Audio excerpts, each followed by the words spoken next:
Eu estou há alguns dias para comentar algumas coisas que eu observei aqui nas redes sociais, né? E uma delas é uma, sei lá, uma reorganização ou uma movimentação dos ateus.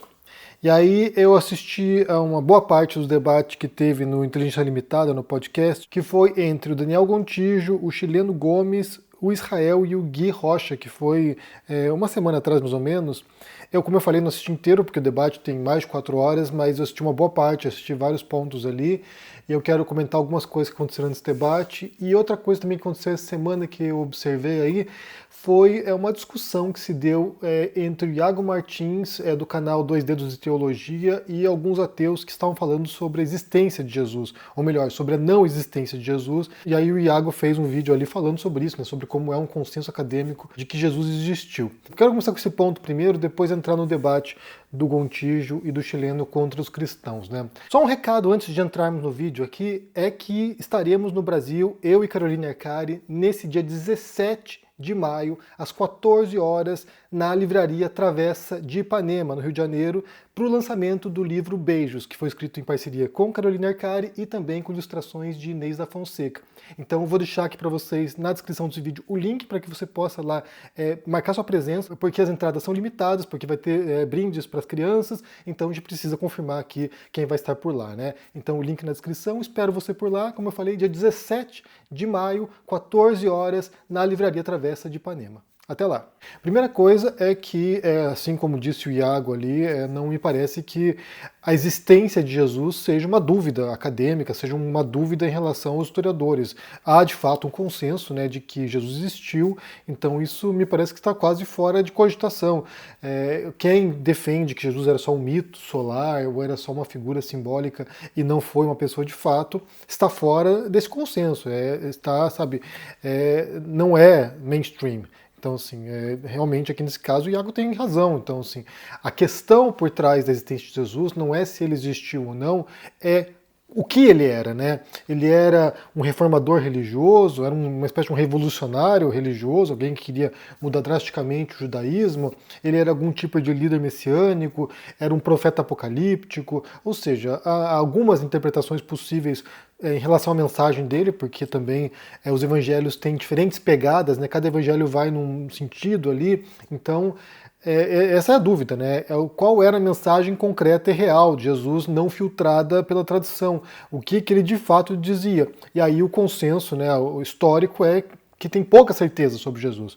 Uma delas é que ele era galileu, a outra delas é que ele reuniu discípulos, a outra coisa é que acreditava-se que ele realizava prodígios, milagres, que ele foi preso e crucificado pelos romanos e que a mensagem dele prosseguiu depois da morte dele. É o que se sabe. Esse é o mínimo, né? É o núcleo central do que se sabe sobre a existência do Jesus histórico. Todo o resto, né, o que ele dizia, o que ele pregava, qual era a mensagem central dele, qual era o tipo de proposta que ele tinha em relação ao judaísmo, se ele tinha uma missão universalista ou não, tudo isso está aberto a debate e aí cada vertente, né, religiosa inclusive, vai adotar uma postura em relação a isso. Mas o que ele existiu, me parece, como eu falei, que existem poucas dúvidas sobre isso. Então, o primeiro ponto. E o segundo ponto, sobre o debate que se deu no Inteligência Limitada dias atrás, né?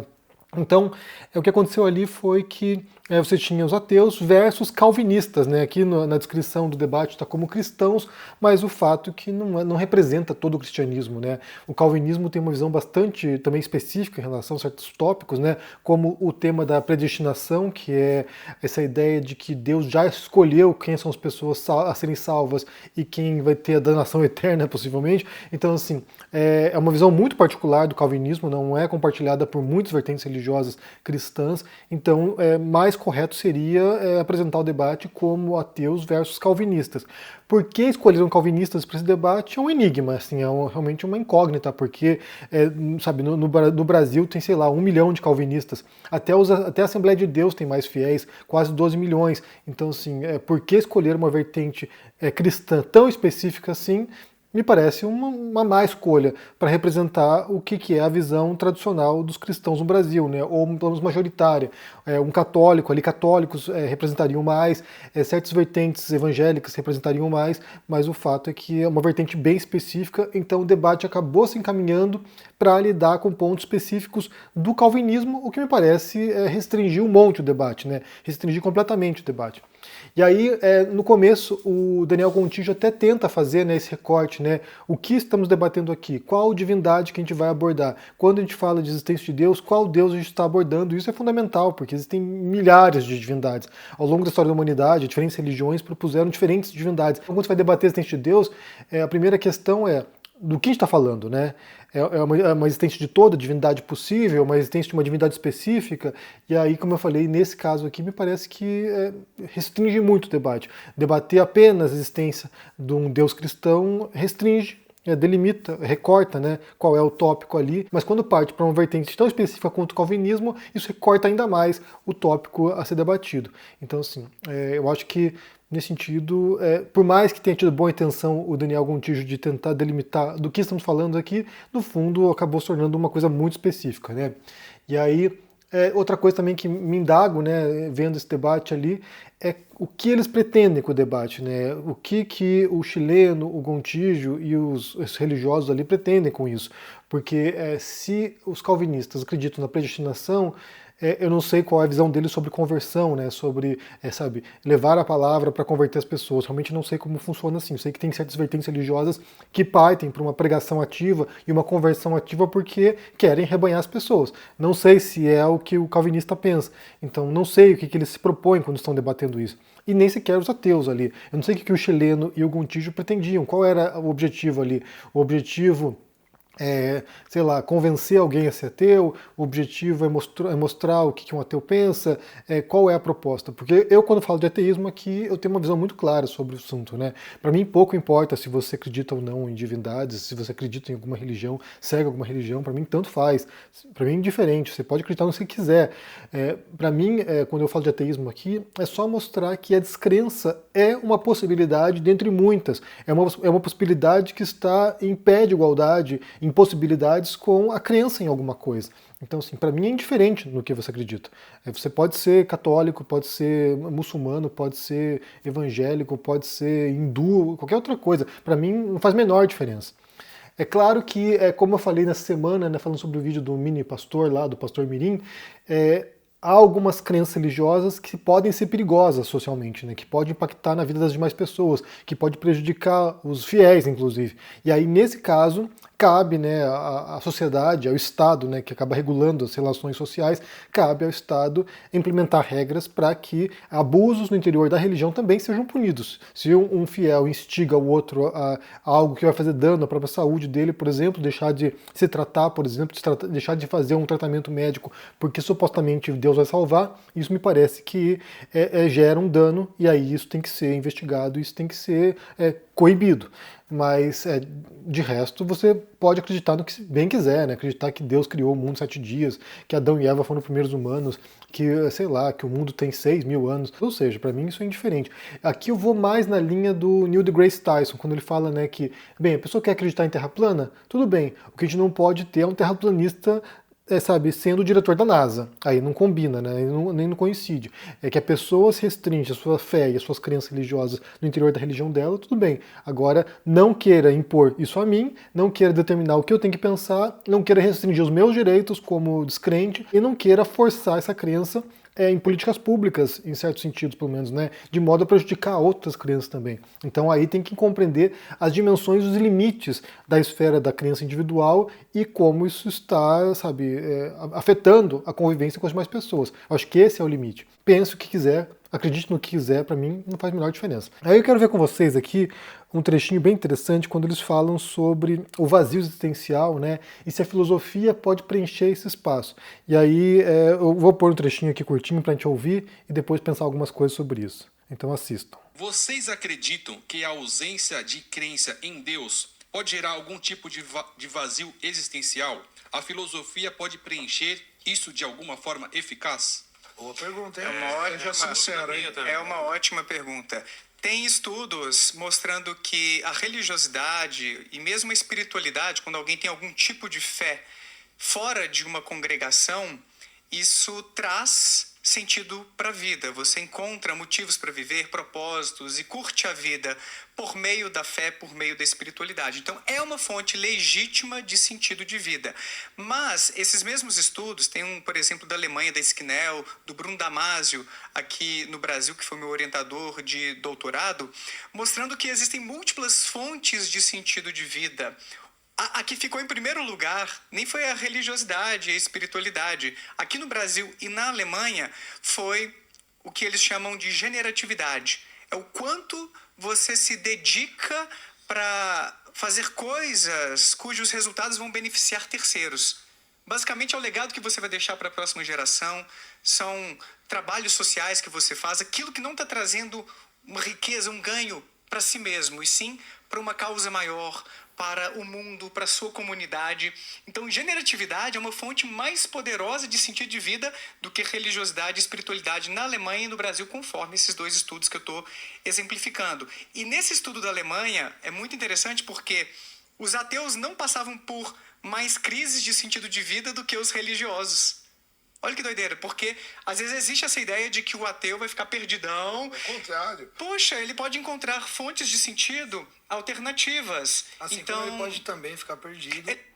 Então, esse ponto é bem interessante porque a pergunta, né, é se é possível encontrar sentido, né, preencher o vazio deixado pela religião na filosofia. E aí a resposta do Daniel é bem interessante porque ele vai em outro sentido, né, ele vai sobre como o senso de propósito está em outras coisas, inclusive no modo como você interage com o mundo, aquilo que você pode deixar para os demais e esse senso de fazer uma coisa produtiva, né? E aí, em relação à filosofia, não me parece que seja o propósito da filosofia dar esse tipo de consolo espiritual, né, ou esse consolo existencial. Pelo contrário, muitas vertentes filosóficas, muitos filósofos, eles trabalham justamente na fissura e na falta de possibilidade de ter uma resposta fechada sobre certos fenômenos, sobre certas coisas, né? Então, assim, muitos pensadores, eles acabam criando mais angústia, porque eles vão mostrando como muitas das nossas certezas, das verdades consolidadas, elas são frágeis, elas são, sabe, transitórias, e elas não respondem as coisas como a gente imagina que elas respondem, né?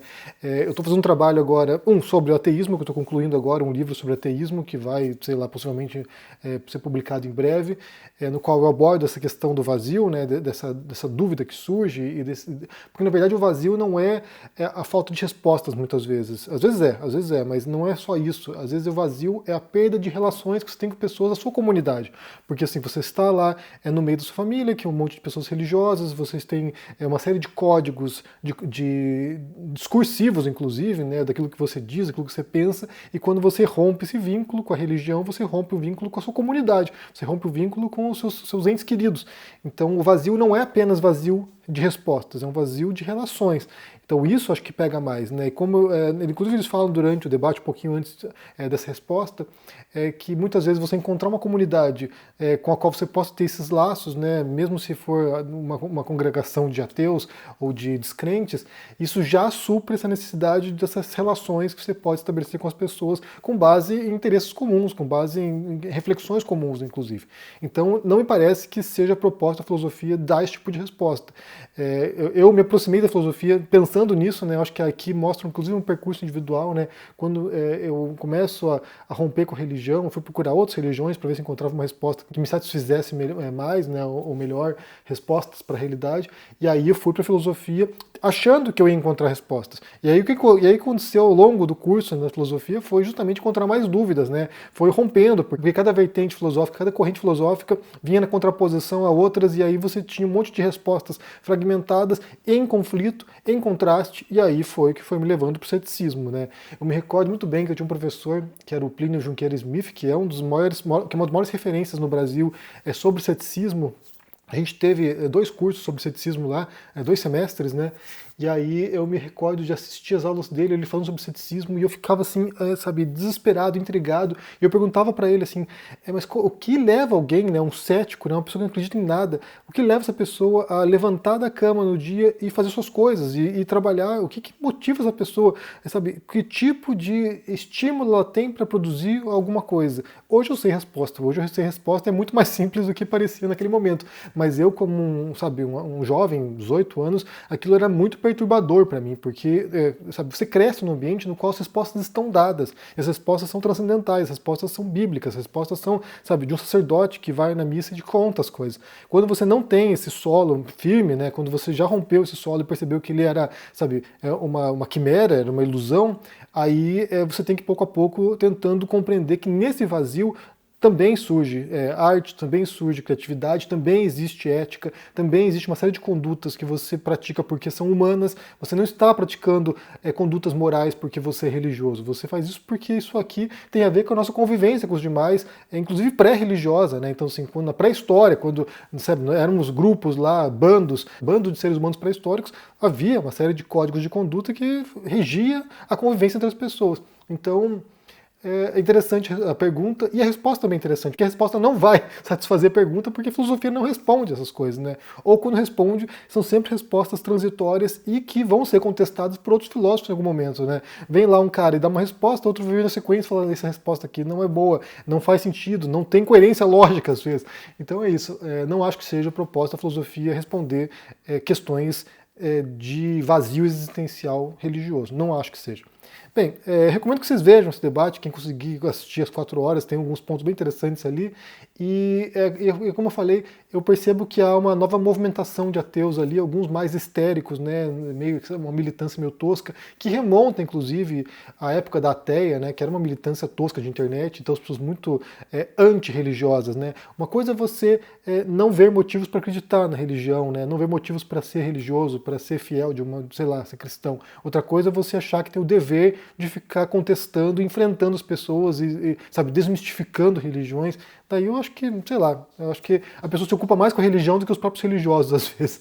Bem, o que vocês pensam sobre essa história toda aí, sobre essa dúvida que foi levantada aí em relação à filosofia, se supre esse vazio, né? Como eu falei, não acho que a proposta da filosofia seja essa. O que você pensa sobre isso? Deixa aqui embaixo no comentário, deixa o joinha, se inscreva no canal aqui ativando o sininho. Isso é muito importante para ajudar aqui no engajamento. Se torne um membro ou um apoiador. E só lembrando que tem no blog essa semana um artigo sobre filosofia, que é sobre o Olavo de Carvalho, um falsificador da filosofia, e mostrando como ele tenta transformar os filósofos em seres dogmáticos religiosos, né? Transformar o Descartes e o Aristóteles em líderes místicos. Vá lá ler, confira. Um forte abraço para ti e se cuide. Tchau. A exibição do primeiro episódio da série documental Folha Corrida, que conta a relação entre o maior jornal do Brasil, a Folha de São Paulo, e o regime da ditadura, foi um sucesso absoluto. Uma bomba, um documento histórico que vai ficar guardado para sempre.